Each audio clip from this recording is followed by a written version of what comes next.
ఈసారి నా ట్రావెల్కి రీజన్ అత్తయ్య వాళ్ళు వచ్చారని తెలియగానే ఫుల్ ఎగ్జైట్ అయిపోయాను. కానీ వెళ్దామంటే ఎగ్జామ్స్ టెన్షన్స్ అన్నట్టుగా ఉంది సిచ్యువేషన్. వాళ్ళు వచ్చిన 15 రోజులకి వీలు కుదుర్చుకొని వెళ్తున్నాను. అసలు వాళ్ళు ఎక్కడికి వచ్చారు, నేను ఎక్కడికి వెళ్తున్నాను చెప్పనే లేదు కదా.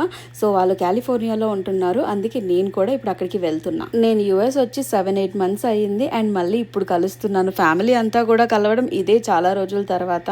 అంతా బాగానే ఉంది కానీ ట్రావెలింగ్ అంటేనే చాలా చిరాకు అనిపించింది. ఎందుకంటే ఫ్యామిలీలో ఎవరిని చూడాలన్నా ఒక హోల్ నైట్ నిద్రే ఉండదు. అందుకే టైర్డ్ అవ్వకుండా, డిహైడ్రేట్ అవ్వకుండా ఇలా జ్యూసర్ బాటిల్స్ క్యారీ చేస్తూ ఉంటాను ఎప్పుడు.